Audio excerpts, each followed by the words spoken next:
Hello students, कैसे हैं आप सब लोग। उम्मीद करता हूँ आप सब लोग ठीक होंगे, स्वस्थ होंगे, मस्त होंगे और अपने पढ़ाई में लगे होंगे। प्यारे छात्र छात्राओं, अगर लगे नहीं हैं तो अब भी लग जाइए, समय आपके पास बहुत कम बचा है। बोर्ड का एग्ज़ाम आपका बहुत नज़दीक है, एकदम सिर पर है ना।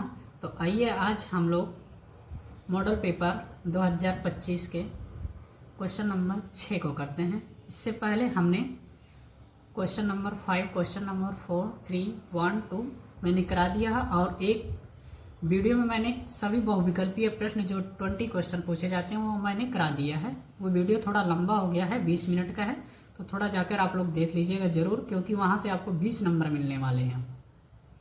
तो अगर आप लोग देखे नहीं हैं तो जाकर देख लीजिएगा ज़रूर, ठीक है। तो आइए आज हम लोग क्वेश्चन नंबर 6 को करते हैं, आपके मॉडल पेपर का जो प्रश्न है।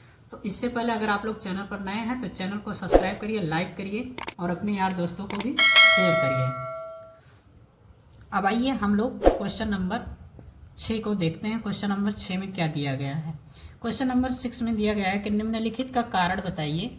एक कारण बताना, और ये देख सकते हैं 2 + 2 यानी 4 नंबर का क्वेश्चन यहाँ से है, या इसमें 2 क्वेश्चन बनाए गए हैं, 2-2 नंबर के एक एक प्रश्न है, ठीक है। तो 6 का पहला क्वेश्चन जो है वो पहला क्वेश्चन दिया गया है, प्लेटिनम, सोना एवं चांदी का उपयोग आभूषण बनाने के लिए किया जाता है, क्यों। यानी प्लेटिनम, सोना एवं चांदी का उपयोग आभूषण बनाने के लिए किया जाता है, क्यों क्यों किया जाता है प्लेटिनम, सोना, चांदी का उपयोग आभूषण बनाने के लिए, है ना। तो आइए हम लोग उत्तर के माध्यम से देखते हैं। अगर आप लोग ऐसे जैसे हमने लिखा है इसी प्रकार आप लोग लिख देंगे तो आप लोगों को बढ़िया नंबर मिल जाएगा। ये लिखने का भी तरीका मैंने यहाँ लिखकर बता दिया है, इस प्रकार भी आप लोग बहुत अच्छे से नंबर पा सकते हैं लिखकर। वही हम लोग उत्तर को देखते हैं।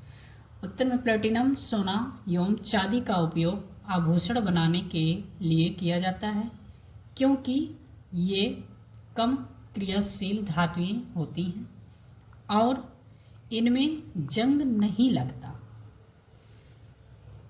क्या नहीं लगता? जंग नहीं लगता।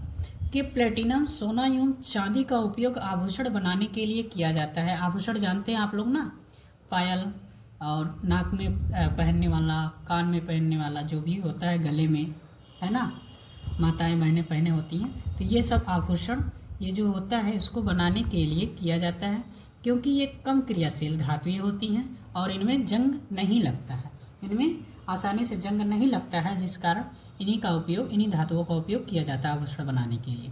अब इनके कारण क्या हैं, इन कारण को हम लोग एक एक करके देखते हैं। कारण ये है कि ये चमकदार होती हैं। ये क्या होती हैं? चमकदार होती हैं, यानी सोना, चांदी, प्लेटिनम जो धातु जो होती हैं ये चमकदार होती हैं, इसलिए इनका आभूषण बनाया जाता है। दूसरा कारण यह है कि ये हवा या ऑक्सीजन के साथ प्रतिक्रिया नहीं करती, यानी ये हवा या ऑक्सीजन के साथ प्रतिक्रिया नहीं करती हैं। तीसरा रीजन यह है ये आसानी से जंग नहीं खाती हैं, यानी आसानी से इसमें जंग नहीं लगने पाता है, इस कारण से इन धातुओं का आभूषण बनाया जाता है। और चौथा रीजन यह है यह तन्य आघातवर्ध होती हैं। अब ये तन्य का मतलब क्या होता है? तन्य का मतलब होता है आकार बदलने की क्षमता, यानी आकार बदलने की क्षमता जो होती है उसको तन्य कहते हैं। आकार बदलने की क्षमता,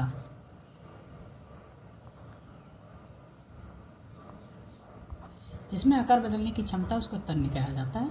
तो ये तन्य यानी कि आकार बदलने की क्षमता होती है, आघात वर्धे हुई होती है, यानी ये जो है फैलने का गुण भी इसके अंदर होता है, इस कारण से इन धातुओं का आभूषण बनाया जाता है। ओके, अब आप लोग क्वेश्चन नंबर 6 को समझ गए अच्छे से। तो आइए अब हम लोग क्वेश्चन नंबर 6 का दूसरा क्वेश्चन देखते हैं। अब दूसरा क्वेश्चन कह रहा है कि निष्कर्षण प्रक्रम में कार्बोनेट एवं सल्फाइड अयस्क को ऑक्साइड में परिवर्तित किया जाता है। निष्कर्षण प्रक्रम में कार्बोनेट एवं सल्फाइड अयस्क को ऑक्साइड में परिवर्तित किया जाता है। अब इसका क्या कारण है, आइए इसको भी हम लोग देखते हैं, है ना। इससे धातु शुद्ध रूप में प्राप्त किया जा सकता है। इसके अलावा ऑक्साइड से धातु निकलना सल्फाइड और कार्बोनेट से निकालने की तुलना में आसान और किफ़ायती होता है। किफ़ायती का मतलब आप लोग जानते हैं, किफ़ायती का मतलब होता है कम कीमत वाला, यानी जिसमें लागत कम लगे, है ना।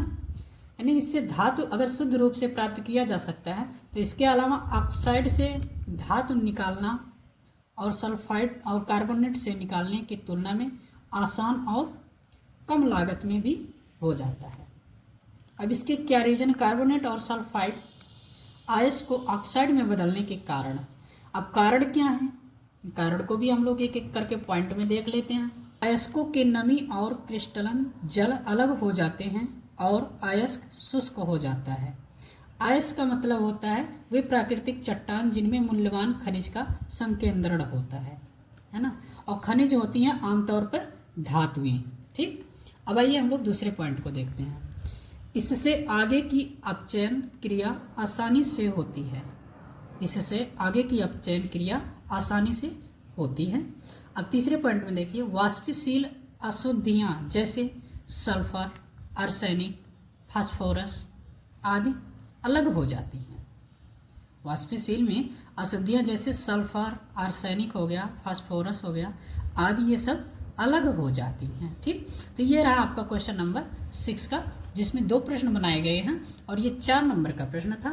तो मैंने आज आपको ये 4 नंबर के प्रश्न लिखकर और समझा भी दिया, जिस प्रकार से आप बोर्ड में भी सेम इसी प्रकार लिखकर आ सकते हैं और आपको फुल नंबर मिल जाएगा। तो इससे पहले अगर आप लोग चैनल पर नए हैं तो चैनल को सब्सक्राइब करिए, लाइक करिए, अपने यार दोस्तों को भी शेयर करिए। तो फिर हम लोग मिलते हैं नेक्स्ट क्वेश्चन में और फिर नेक्स्ट वीडियो में। ओके, तब तक के लिए बाय।